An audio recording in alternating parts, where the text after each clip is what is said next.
Hey everybody, my name is Tanya Diamond and I wanted to bring you a quick little video series about getting unstuck. Why we get stuck, how to get unstuck, what's going on, how frustrating is it to not be able to let go of things that are from your past, or like get over heartbreak, or some type of situation that happened in your childhood. Maybe you are procrastinating. Maybe you've got money issues. Maybe it's about relationships, toxic relationships. Who knows what it is, but I'll tell you what, it doesn't matter what it is.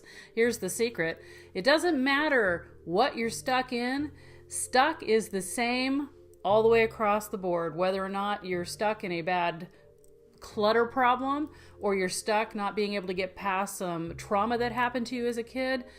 I know that sounds weird, but stay tuned, listen up, and I'll let you know what's going on. So, being stuck is frustrating, and a lot of us tend to think, oh my God, I'm stuck. It's probably all my fault. I'm clearly a human that isn't able to cope or get things done or get better or move on or whatever it is. And that's just not true. Guess what? You're a human. We're all programmed and patterned.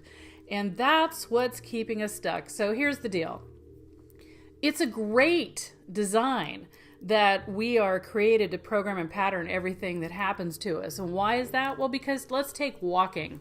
If you actually had to think about walking, the actual ability, all the things that you needed to do to actually locomote, you wouldn't be able to walk. It would take all of us a huge amount of time just to take 2 steps. But guess what? Our brain's like, oh, hey, we're going to program this superhighway, this neural pathway about walking. So all the systems know what we're doing. It all lines up and we just walk automatically. We don't have to think about it. It just feels like it happens. This all takes place in our subconscious mind. All of these things that we do, like how we brush our teeth, or whether we grab a jacket when we go out or not, or if we believe that all men are untrustworthy, or if we believe that we have a money problem. So our beliefs are also programmed and patterned. Now, long ago when we lived in the caveman days, program and patterning was a great thing because basically it saved us from things like eating the bad berries or not being able to find our way home. Things that were simple. But today, our brains have not evolved as fast as we have with the technology and everything around us. So today, program and patterning, for the most part, is keeping us stuck, and the wrong things were programmed and patterned into us.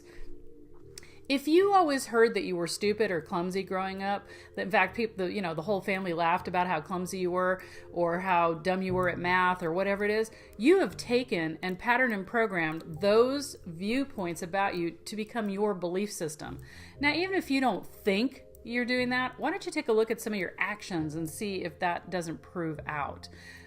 Things like scarcity, money, financial scarcity. If you grew up in a family where it was always like, oh no, we can't afford that and we can't afford this and money is hard to come by and you have to work how about this one? You have to work really hard for your money.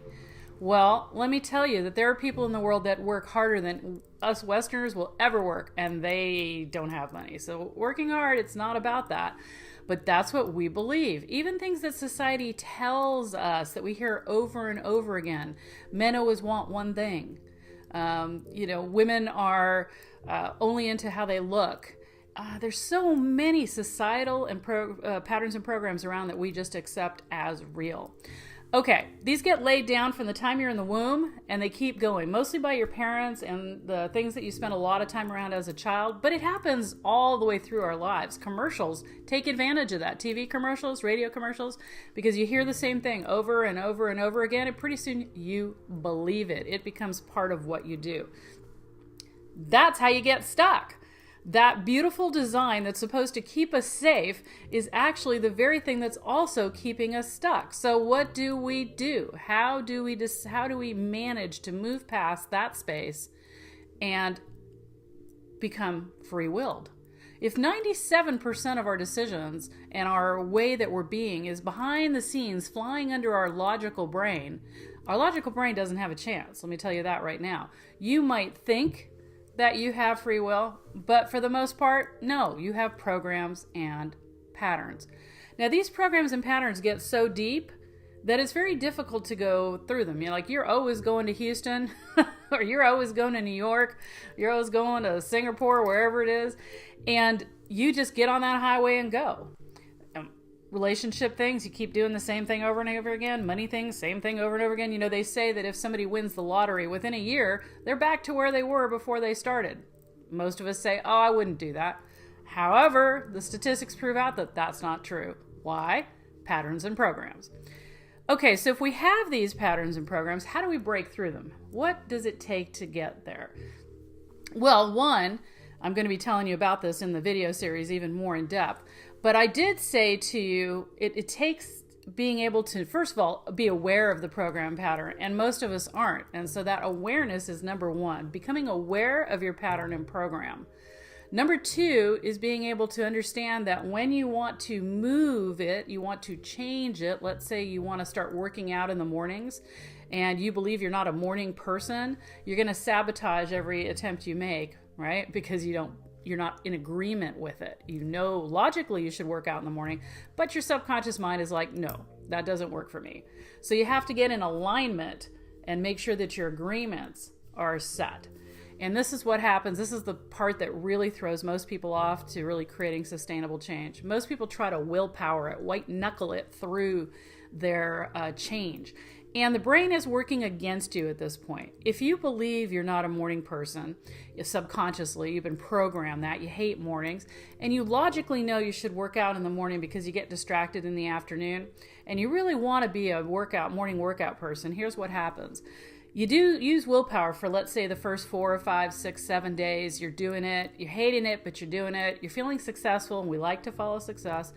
But right before your brain just has to use all its resources to create I am now a morning workout person, it's going to rebel. Now, why is it going to rebel? Well, it's going to rebel because it takes a lot of resources to erode an old pathway and create a new one. It's like when, somebody wants to build a new superhighway, creates a lot of budgets, it costs a lot of money. Well, in our brain, it's resources. It costs a lot of energetic and chemical resources to lay down a new pathway. So, right before it does that, it releases chemicals that say, you're in danger. Don't do that. That's crazy. What are you even thinking about? Do you know that if you tried to work out in the morning, you could die? Now, that sounds extreme.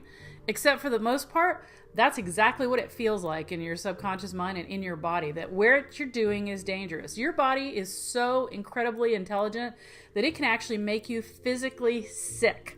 You'll wake up sick. Out of the blue, you got a cold or whatever. If you're the type of person who believes if you're sick, you shouldn't go to the gym and you should sleep in, your body will figure out whatever it needs to do to help you stay in alignment with the path that it's on instead of creating a new path. That's some powerful stuff. In the next video, what I want to do is show you more about how to get unstuck. I want to give you some scientific information that shows you I'm not just talking, that there's truth to all this. And why 20 minutes a day? When I said you can get unstuck in 20 minutes a day, why is that? Because there's a set of practices that fly under the radar of your amygdala, under a radar of the part of your brain that is trying to keep you safe by staying in your old patterns. And once you train your brain, this is using nature against nature, except it's our own evolutionary design, and we're going to hack that. We're going to use the whole programming and patterning to actually get to train our brain so that it becomes an easy changing machine. And when you say, I want to do this now, you don't need willpower. I want to do this now, your brain goes, yeah, okay. When we say change, we get on board and we do it. All right, stay tuned. Check out the next video. Hope you had a great time. Go ahead and give me some comments and questions.